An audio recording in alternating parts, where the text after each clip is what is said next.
guys, this is Dr. Michael Ming. Welcome to another edition of Bootstrap MD, this is a podcast for physician and healthcare entrepreneurs.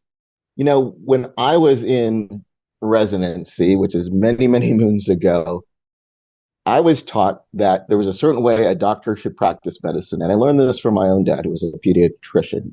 The idea is that you went to medical school, you then went to residency, maybe near the end of residency, you started interviewing for a few jobs. You found a group or hospital that you liked.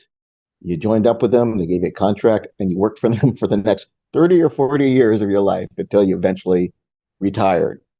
It doesn't work this way, and we've noticed that physicians can work in a variety of different ways.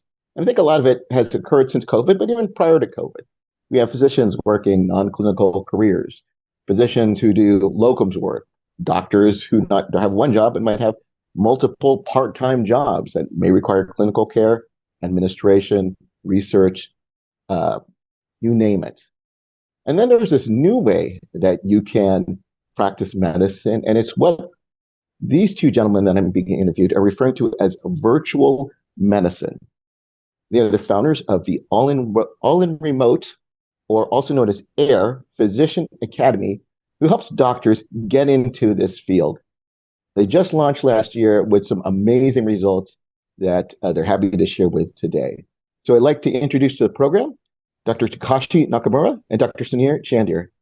How you guys doing, fellas? Great, How's it great. Thank you going? for having How's it going, us. Mike? Great, That's right. Thanks for having us, Mike.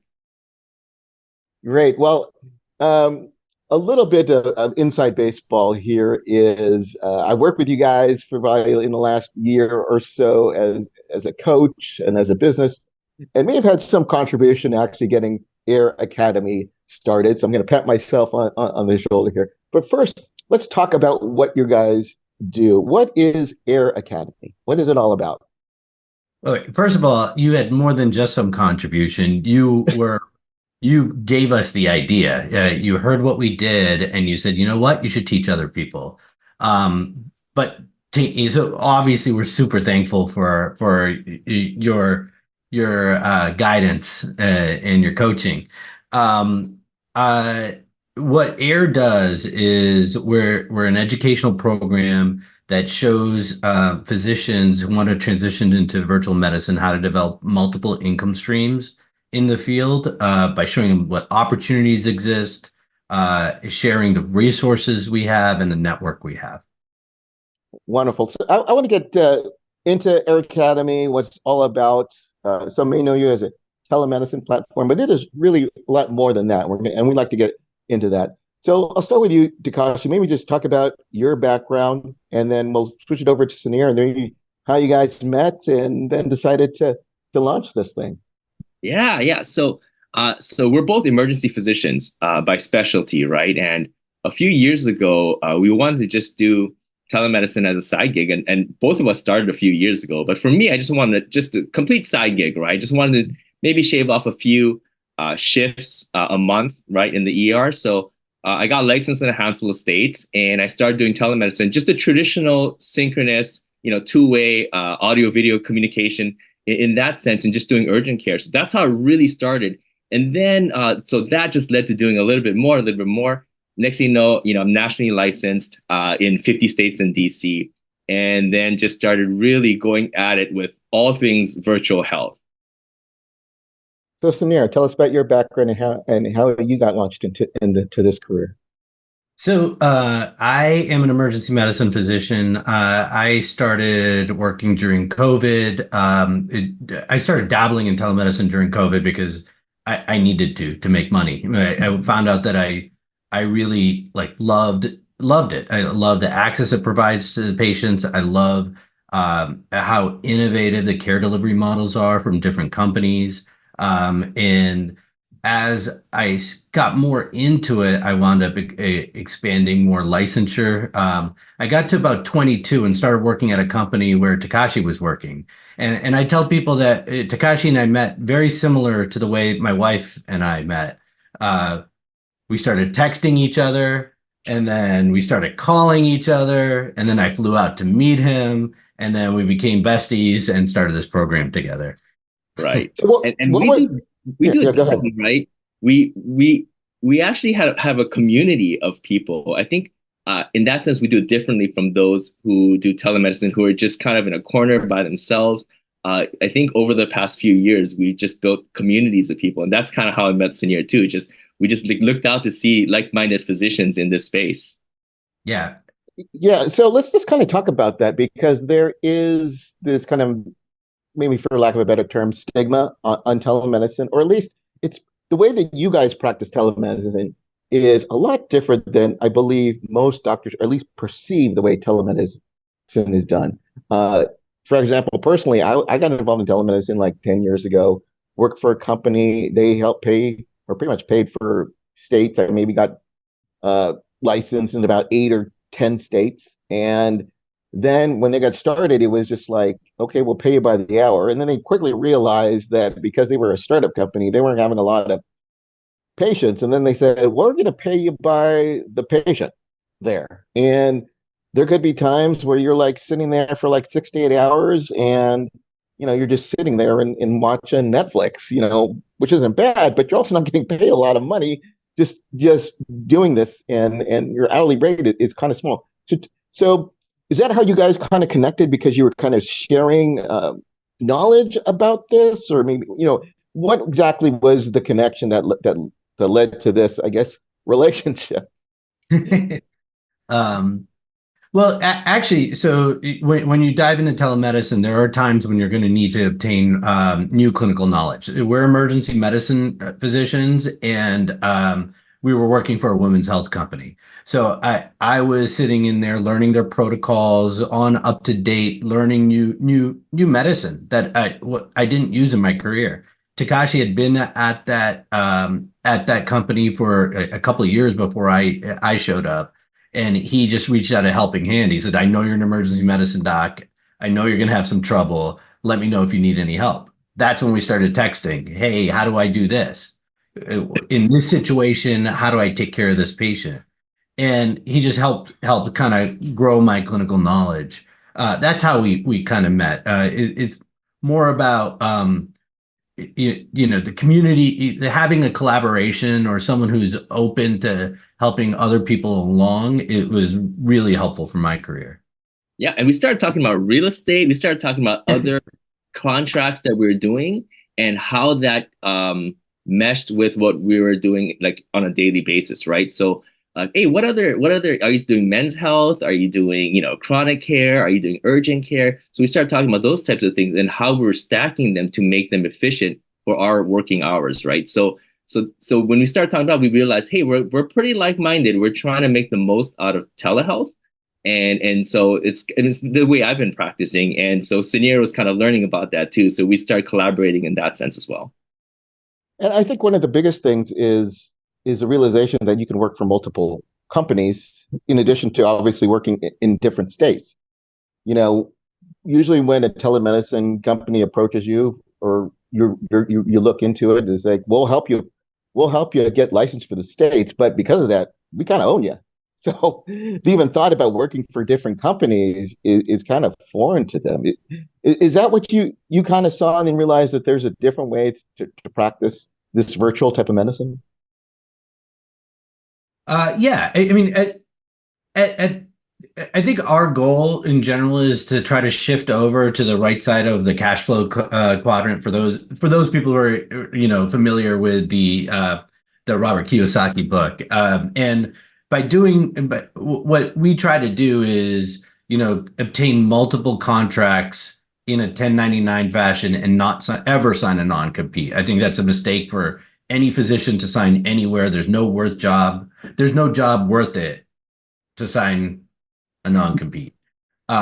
So that's what we do. We try to maximize our business income. That's correct. And so we want to be nomads in the space, right? And not just work for one company.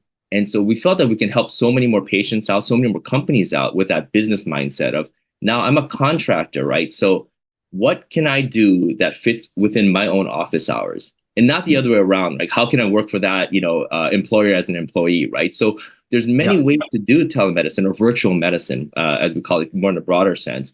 Because it's not just that, like I said, not that synchronous two-way audio video conversation. We can do asynchronous care. We can do collaborations with advanced practitioners nationwide, remotely. There's a lot of leadership roles out there. We do advisorship roles. We're both medical directors at different companies. There's the CMO roles out there. Opportunities to also do be remote group practice owners, so companies can adhere to corporate practice of medicine laws. And so there's a lot of opportunities out there in telemedicine. Like I said, not just synchronous care. Yeah. So yeah, It so seems let's like telemedicine has like a bad name to it amongst a lot of physicians. People roll their eyes and think it's about prescribing antibiotics to people who don't need antibiotics, but it's far more vast. The opportunities are so much more abundant and diverse than that weird like I don't know what that branding that it's gotten. As a doctor, I wasn't used to asking for help, especially when it came to subjects outside of medicine. But then I found physiciancoaches.com. In an instant, I found hundreds of experts to help me in all aspects of life. On areas I was afraid to ask: dealing with burnout, starting a side gig, money management, even help with my marriage. And the best part? Nearly all experts are physicians themselves. After reading their profile and a quick chat, I knew I found the right mentor for me. At physiciancoaches.com, help from professional colleagues is just a click away. Yeah, so that's why you're what you guys are really doing is what you guys are defining as virtual medicine. So let's put out a definition. What is virtual medicine? Ooh, great. So it's anything you can do remotely, which would include digital medicine, like telemedicine, that physicians think about when they think about virtual medicine. But it would also include oversight of nurse practitioners and physician assistants. It would also be helping digital startups comply with corporate practice of medicine laws by being their PC owner. And then I think any kind of entrepreneurship or leadership options there are. Telemedicine, virtual medicine is a field in its infancy. And my observation is that it's a field dominated by business without much clinical leadership. So I think there's vast opportunities for doctors to step in and steward this field into a quality field that can really put patient care and patient quality forward. Yeah, and I think obviously since the pandemic, we've learned all these different possibilities, the way physicians can practice medicine. So I want to get back to when you guys were quote dating, and but also I know that you guys started to talk more with some of your colleagues about this and kind of taking them on your wing. Takashi, you want to speak to that? Yeah. So I did, right? Because when I started doing this, I had no idea what I was getting myself into. I was just doing the basic things, the things that the vast majority of people think telemedicine is. That's what I was doing. But as I started getting more and more into it, and now I'm getting calls and I'm speaking to like coordinators, recruiters, healthcare attorneys, like all the time. And I'm just kind of inserting myself in all these in different parts of telemedicine, and I started making a good income so quickly that I multiplied my own ER income, and next I put in my 6 months notice to quit, and that's when I started getting questions from my friends and colleagues, right, the night shift docs that I used to work with, and they want to know how I was doing things. So that's where I started teaching them, right? Like I just kind of took them under my wing. I said, hey, let's get you licensed up. Let me, I'm getting all these off-market job opportunities. Let me start kind of pushing them your way. And that's how it really started. And I helped 7 people out. Most of them were from my brick and mortar, but there were some that just called me. They're friends of friends, one from North Carolina, some in the West Coast, just calling me and asking me, hey, how are you doing things? So, just because I wanted to help out, I was just I was just giving them some jobs, and that's how it really started. It was very organic, and all of them now are very successful. And then Sunny and I got to talking, and like, hey, I think we have a pretty good system in place, right? Like we're teaching these guys how to do it our way as a business, and as nomads, and it's been working, and they're all successful. Well, maybe we should more kind of formalize this and make a coaching academy out of it. And that's how we start. And we started talking about it, and that's when we met you, Mike, and you helped us a lot. That's awesome. So Takashi, you left your ER career to do this full time. Sunir, I believe also Yep. the same was for you. Yep. I left last October. Wonderful. So what are you seeing, with the doctors that you've been helping? Are they being fulfilled in this new virtual medicine that they're doing? Oh, so I think that, the areas of fulfillment here are there's a few opportunities, right? One is if you have any kind of entrepreneurship mindset, if you want to learn about the business of medicine, telemedicine is a great space to be in. There's a lot of opportunities to be, on the business side of things, an advisor, and you can learn a lot that way. I really do genuinely love the novel and innovative ways some companies are taking care of niche populations. Takashi and I both work for a company that helps patients who engage in high risk sexual behavior obtain HIV PrEP. It's a blind spot in the traditional healthcare system, and we get to help out in that. There's another company I work with that is taking care of patients with irritable bowel syndrome and try to avoid them getting on benzodiazepines and get them behavioral modification therapy and dietitians to help them. So I think there's a lot of areas to get fulfilled in. Then on top of that, I get to spend more time with my family. I set my own schedule. I take my laptop when I go on vacation, and I bang out a couple of hours of work. I go to the gym whenever I want. I used to be a night shift doctor. Now I have, if you look at my Aura Ring stats, every night between 10 and 11 p.m., I'm sleeping. And every morning between 5 and 6 a.m., I'm waking up. I have a regular sleep schedule. I feel like a human again. Yeah, it's crazy. It's That's crazy. awesome. Same here.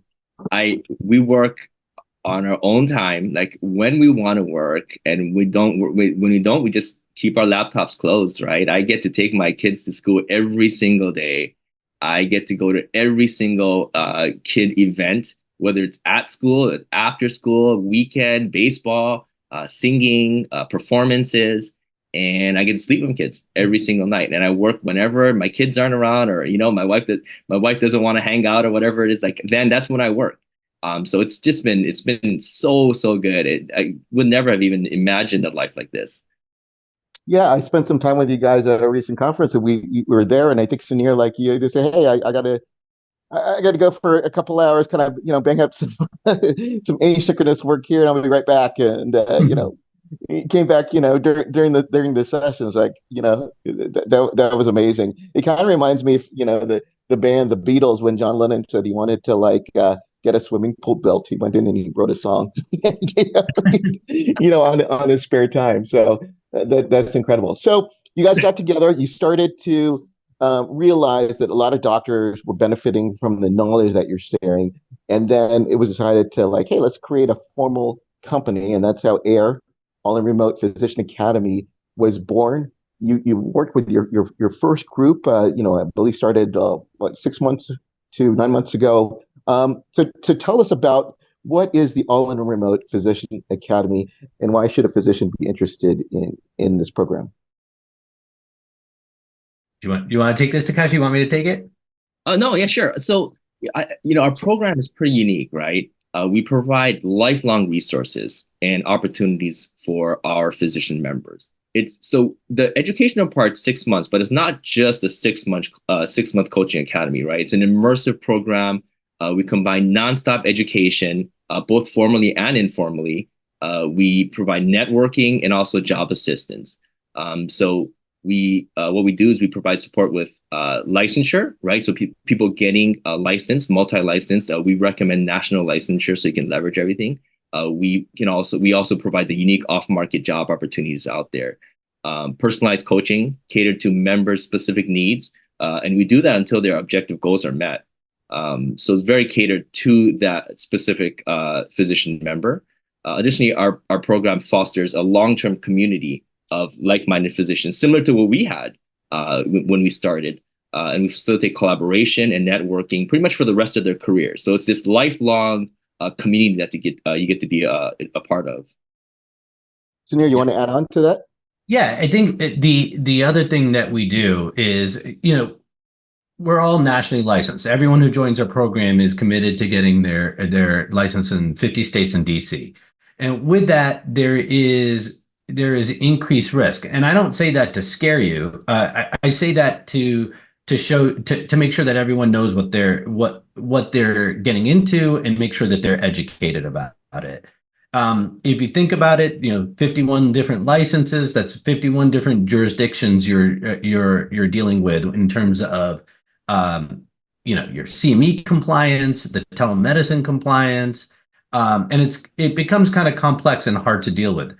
Our group leverages the fact that we are a group to obtain guidance from legal systems, from licensing specialists in order to mitigate those risks for us, and we also educate the doctors what potholes there are, where the pitfalls are, and what they should avoid. Walking around with 51 licenses, Takashi once told me, is like walking around with a loaded gun and not knowing how to use it, not having an ability to use it. We can fast track that for you. We can show you how to manage that. And I think in addition, and you did mention, you have resources that you use to help you with the licensure, and it's oftentimes with a discount that they would be able to get on their own. Is that correct? That is correct. Correct. So let's talk about the 51 licenses. There's some probably doctors here, maybe they have one license. 51 sounds daunting. Can you do this with just like a few licenses? What would you recommend? So you can definitely create a solid income with a few licenses. But if you want maximum leverage, maximum flexibility, and maximum income, 51 gets you there. 51 gets you to making sure you're scheduling when you want to work, how you want to work. 51 gives you more business opportunities, more advisory opportunities. Certainly, you could do pretty well in the range of, Takashi and I debate this. I think minimum 10, he thinks minimum 20. You can figure it out, right? But you can definitely get a solid income if that's what you're looking for. Yeah, and I feel like you don't know what you don't know, right? And like there are people with 10 licenses that are making the equivalent of their brick and mortar. And the way Sunir and I look at it, like that's pretty cute, right? Like, hey, that's cute. What are you doing? You're doing synchronous stuff, or doing maybe a little bit of asynchronous. But you don't know what you don't know. The more licenses you have, not only do you cap at a higher income range, but you can also you have time on your side now, right? Like imagine just opening up your laptop and you can just open up 5 tabs and you just look at the queues on 5 different in 5 different companies, and you're just going to have a full queue with everything, and you can play with it and do as many consults as you want whenever you want to do it, right? You're not waiting for patients to get into the queue. So there's a lot more you can do, even if it's just clinical synchronous and asynchronous care, that with many more licenses. So I like Sunir said, I always recommend the more the better. If you can do it through what they call the IMLC, the Interstate Medical Licensure Compact, if you reside in a state that does that, then you can get a lot more licenses quicker and cheaper. Yeah. It's not just about volume, Mike, though. More licenses get you more volume of patients, right? That's definitely true. It's also about certain job opportunities. There are people that won't hire non-51ers, right? And then it's also about helping companies with corporate practice and medicine laws. They want you to be a 51er if that's the case. And then, we both do a little bit of nurse practitioner collaborations. Your expanse and your ability to get more across multiple states is much easier when you have more licenses. So it's not just about telemedicine volume. It's about your entire. We advocate for 51 because it's about it's maximizing all of your opportunities through multiple streams. Right. And even with one company, right? So you can talk about multiple streams and multiple companies, but even within one company, you can be their turnkey solution. You can be their director, their advisor, their NP collaborator, and their sweeper role. Like say, there's no physicians to be able to take care of so many doctors at the end of the night. You can go back, you can go down in there and be the clinician for them as well. So multiple streams of income, even within that same company. Now, we talked about how AIR is a 6-month program. You guys are, sharing your knowledge, if not every week or pretty much close to it. But I also want to discuss. You've had numerous guests, from the industry come in. You want to share maybe some examples of who you've brought in and how that's impacted the group? I think our guests serve as a lot of inspiration and giving insights onto inspirations for our doctors, as well as gives them their personal insights on what is going on in the field. We've had a few guests. We've had Brendan Levy, who is a physician that started Hey Doctor, which is the EMR that was acquired by GoodRx and now by Wheel. We had Rafid Fadul, who is a serial entrepreneur and telemedicine expert, was one of the original founders. I think he was the original CMO for Wheel. And then we had Jen Pena, former White House doctor in both the Obama and the Trump administration. And she has multiple medical directorship roles in several telemedicine companies. The experience, their wealth of knowledge has been, I think, pretty valuable for our docs. So we talked about, not only do you guys provide the knowledge with yourself and with your guests, let's talk about the different opportunities, that AIR provides. You want to speak to that? I'll let you take that, Takashi. Well, I think we're really just I don't know how to say, but I think we give every opportunity possible. We're gonna really we give the members all the tools they need to succeed really in virtual medicine, and we don't just give the tools. We guide them through everything. And there are a few of our members right now that have PC opportunities to be owners of remote physician groups, and we're walking side by side with them and going through everything with the whole legal system, where we're helping them get their attorneys and making sure that they ask the right questions to put them in the positions to succeed. So we're not just handing out tools and saying, hey, take this course and you're done with it. We're really guiding them step by step and into whatever field of telemedicine or virtual medicine they want to get into. And also, since AIR Academy has been born, a number of different companies have actually reached out to you, asking about potential, looking for 50 physicians for 51 licenses. Do you want to speak to that? Yeah, we've had about 5 or 6 companies that have reached out to us after they've heard about us, looking for staff. Some even looking for specialists. In our group, we have 2 cardiologists, 2 dermatologists. We have some GI doctors, a PM&R doctor. So those are 51ers, and those specialties are hard to find. And they know that they can come to us and ask us for a referral. So with the AIR Academy, it is a comprehensive program. It is an investment, and I think it's an investment into the physician's future and career opportunities. But let's say, doc's listening to this and it's like, hey, why can't I just do this on my own? And I'm sure you've talked to some doctors who listen to you and for whatever reason, they just decided to do this. What does Air Academy offer that perhaps they're not able to get on their own? I think there's a few things. One is, our experience. The whole telemedicine landscape is like the wild, wild west. And a lot of people don't understand the complexity of the rules involved in engaging with patient care through all the different modalities that are available. And Takashi and I will be completely upfront and honest with you. We've stepped in potholes before without even realizing it, right?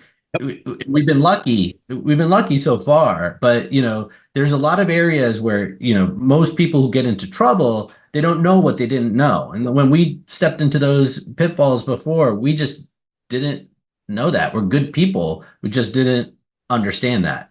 So one, with our experience, you're going to avoid all those pitfalls, or we'll show you where to watch out. Two, like I think most people think of telemedicine as a solitary career. People are in their cave, in their basement doing this.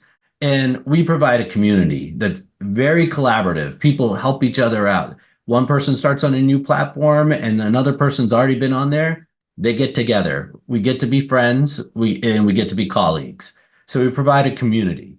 The third thing is that we provide our network, which is great. I think because we're also expanding our network. All of a sudden, people are calling us to get referrals for jobs. So we're making a lot of friends in the industry on top of the friends we already actually have. So I think those three things are the major things that we provide. Takashi, what do you think? Anything Yeah, I no, missed? no. Just to add to that, you're right. Like we got so lucky, right? Like we stepped in a lot of potholes, and we didn't get reprimanded for that. But there were a lot, and you don't know what you don't know, right? And it's oftentimes the mistake of the company, these MSOs, these management organizations who are run by like these tech nerds, and they're not run by physicians, right? It's not that the establishment like a brick and mortar hospital where everything, they have an in-house compliance officer and things like that. And so you do things without knowing that they're wrong, right? You're breaking rules. And we know colleagues that have suffered as a result of that, right? And who had licenses reprimanded. So we've been lucky. And as we got more and more into it, we realized, oh my gosh, we're making all these mistakes. This has to stop.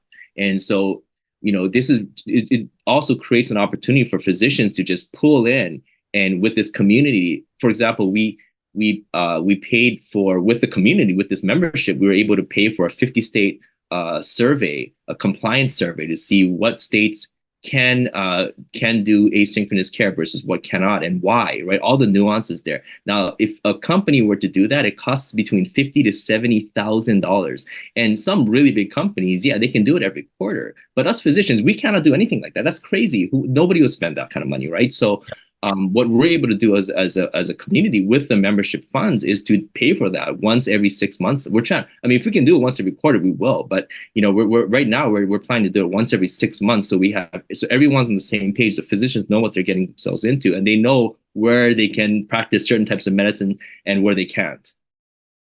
So a physician is probably listening to this. They're probably working at their other job. This sounds very attractive, but can physicians do this while working their other job? Yeah, I mean, I started doing this. I was a 50-state licensed physician while I was still working in the ER. I worked maybe 20 to 25 hours a week with telemedicine. It was all on my own time, right? So in between shifts, when my kids were at school, when they were doing their homework, or they just wanted to kick me out of their room and not spend time with me. That's when I worked this extra time. It really, 2 hours here, 3 hours there, it adds up. Yep. And going back to getting more licenses so you can do that on your own time. So when you're not working, when you're waking up early in the morning, your family's still asleep, you can just open up your laptop and get a little bit of work done. And for me, next thing you know, I'm giving away shifts, right? Because I don't want to work. And then it gets to a point where now you get to choose to work your brick and mortar as opposed to having to work there, right? So you can definitely transition out as slow or as quickly as you want. If you get into our membership, there's no rush into doing that. I think it'll definitely take longer if you do it on your own. But you can absolutely do it on your own, and you can continue to work your main brick and mortar job. It's just we're just going to turbocharge that if you join the membership. Now, there's a Well, lot of, yeah, go ahead, Samir. I would just to add on to that, Takashi, like it's not necessarily about leaving your job either. It's about attaining your goals. So we actually have a member, Justin. He loves teaching residents and works in an academic emergency department, and he doesn't want to stop doing that. But these academics, they take pay cuts. I mean, they're not making as much as us in private practice. So he does this on the side in order to supplement his salary to allow him to do that, and he's crafted like a career that he loves because of that. So he gets to work on the business and entrepreneurship side with telemedicine. He gets to teach residents. It's not about leaving. It's about attaining your goals. Mhm. Now, there's some, maybe some myths in telemedicine, and I guess, we'll extend it to virtual medicine, is that, this is only good for like the first liners, primary care, ER docs, but you mentioned you had some specialists on here. So what type of physician can have a career in virtual medicine? Oh, we had a guest speaker the other day who said that COVID was the golden age of telemedicine, and it laid the framework and the groundwork for telemedicine to grow. And now he thinks it's a golden age for specialists, it's about to blossom. And when he was talking about, we talked specifically about proceduralists, and his response was, if you're a proceduralist, think about everything you're ignoring in your office while you're doing your procedures. That is something that you can do in virtual care. So I think it's good for anybody.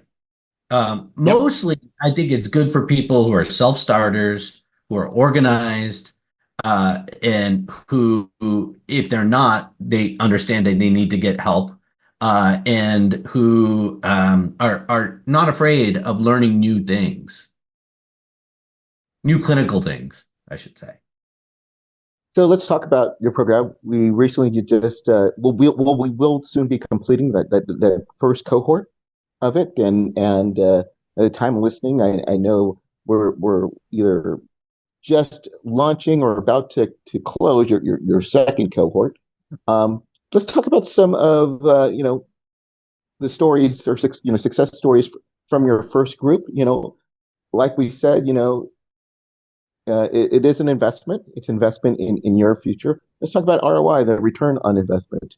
You want to be able to share some success stories from your first group? Yeah, I mean, my favorite story is Haley's story, right? So Haley, I actually got presented a PC opportunity for a company that does continuous glucose monitoring. And I'm an emergency medicine doctor, and they wanted a family medicine or internal medicine doctor. So we introduced Haley, Dr. Sibbets, to this company, and she was actually going to turn down the company because she did not feel like she had the experience to do it. And Takashi and I got on the phone with her, told her that she absolutely had the experience to do it, gave her confidence. Now she is their medical director, their PC owner. She works 20 hours clinically a week on her own time, and she's got equity in the company. And we helped her kind of negotiate the equity as well. And I feel pretty proud about that because she was not going to take it, and now she's very happy. Now she's crafting her career around that one solid job. So it sounds like they're not only replacing their income, they're actually exceeding the current income that they're doing. Potential is there.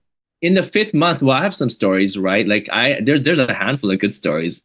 In the fifth month, there's one of the members who is on paternity leave, and he texted one of our coaches that he's making just as much or more while being on paternity leave in his fifth month than the brick and mortar. So he's good to go. I mean, he at any point he could leave. I don't know if he will, but that's somebody just being in the fifth month in our program, and he's not even fully licensed yet. We have another person who's now flying first class, Justin Wright. because he has enough asynchronous gigs. So he's like, well, now I'm going to fly first class, and we're just talking about getting a privacy screen so he can start jamming out some asynchronous things so he can pay for his first class while he's in first class. But I think the most common one that I think we've heard is just people saying that there's so many opportunities that they just never knew existed, and to be able to get into that confidently is something that they weren't expecting, but they're really happy that they have. Yeah. We talked about, the benefits as well as the risks, in this type of medicine. I think it would be kind of foolish to learn about the possible risks. And when we talk about risks, we talk about malpractice insurance. How is malpractice covered in these type of endeavors? So, malpractice in telemedicine, I don't think is it is a common question. I don't think it's as big of a deal as most people think it is. First of all, like to answer your question, generally the contracts you get, they will provide the malpractice for you, similar to the way your hospital provides it for you. There are some opportunities out there where it requires you to bring your own malpractice. I took on a couple of those opportunities and I went out and bought my own malpractice insurance for national licensure, $5,000 for the year. That was how much I pay. I think that tells you that the insurance companies don't think that telemedicine is a huge risk. The risk is actually elsewhere. The risk is in making sure that you're maintaining regulatory compliance with while you're practicing in multiple jurisdictions. And that can be a big problem. If you mess up one state, if you don't get your, pain CME in, and they reprimand you, the entire country will know that happened, and they will also investigate you. And it can be, for lack of a better way of saying, a big cluster. This is, what we try to do is provide organizational tools and systems in place so that you mitigate that risk. So as a member of AIR, I know you guys have like tracking systems. Guys, it can be very complex. It's hard enough as a physician dealing with one state, let alone 50 plus, and utilizing your expertise and knowledge to help the individual physician. So where do you see virtual medicine going? Is it saturated, or do you see a lot of opportunity moving forward? Definitely not saturated. I think it's just gonna grow and grow and grow. Anyone who tells you it's saturated are people who have like the 3 to 5 licenses, and they're looking at just the national companies out there. But we see startups growing every day almost. That's crazy. And there's bigger companies that are just like starting these smaller branches of companies, just kind of going with specific care for certain, specific diabetes care, retinopathy care, or something like that, right? Like there's these big companies that are just forming these so many small companies, and you can work within those small companies too, right? But I just see it just growing and growing and growing. There's just no way it's going to stop. The other opportunity is start your own. If you're an entrepreneur, start your own telemedicine practice. We have a friend who's a lipidologist. He has a virtual practice. All he does is care for people with high cholesterol. That's his niche practice. We suggested to one of our members, she knows how to speak Nepalese, to create a virtual practice for Nepalese speaking patients. There is a lot of opportunity for growth from the business sector, but there's also not a lot of opportunity for you to pursue your own passion. Yeah, and what I love about too, obviously that caters to my entrepreneurial heart, is that you are letting more physicians get into this, because it is imperative, I think, that the way we're going to be moving forward, that a physician should be the key component, in this telemedicine / virtual medicine wave that's already here, and it's coming, whether you like it or not.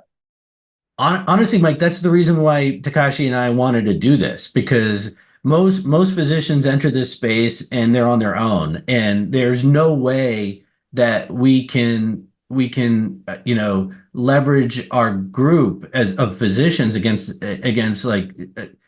businesses, medical boards, without coming in as a group. There is no college of telemedicine physicians advocating for us. There is, you go to these conferences like the American Telemedicine Association or HLTH, there's no clinicians there. They're huge telemedicine conventions with, it's like me and Takashi walking around on the floor, and that's it.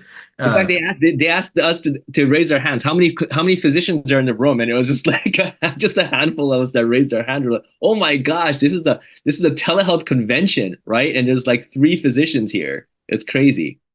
Yeah.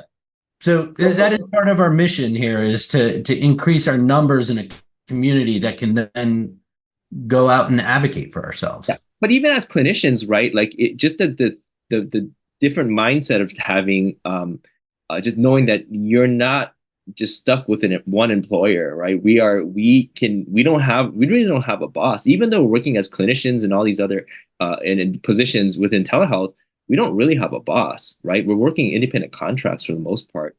So just to have that mindset as physicians, I think is huge. Yeah, if you guys it's so much more fun working with people than for people. It is is a different animal. Yeah. So 100% true. Guys, this has been amazing. Thank you for sharing all of this knowledge. If you're interested in joining the All In Remote group, we'll leave a link here on the show notes to where you can go and get some information. You guys set up a free call with each of the potential clients. Why is it important for you to make sure that you're speaking to potential clients for this? Because, like I said, it's not for everybody, right? It's not for everybody. So what gets involved with what can you expect when they talk with either one of you? I believe you guys are answering. You're talking to them individually Yep. for the All In Remote Academy. Yep. I think the first thing we want to know is what your goals are. What do you want to do? Are you stuck in your in your brick and mortar? Are you stuck with your golden handcuffs? Or what are you trying to do? Are you trying to get more time for your family, or do you want more geographic freedom? Do you want to make money? I think we want to know where you are, who you are as a person, right? And what you want to get out of this, right? What your goals are. And if we feel like we can get you there, then we'll love to have you. There's some things that we wouldn't be able to do. We're not magicians, right? We can't do everything. But if we feel like you're a match, then we'll let you know, and we'll be very honest with you. Yep. And then honestly, like I Takashi and I lose sleep over our members because we want to make sure that we feel the weight and the responsibility to take care of them and make sure they get to their goals. So it is something that when I first started doing this with Takashi, like I finally came out to him and told him, like, I haven't slept in a week. And, and it's something we care about deeply. For sure. Yeah. Sure. If our members go all in with us, we tell them we're going all in with you as well.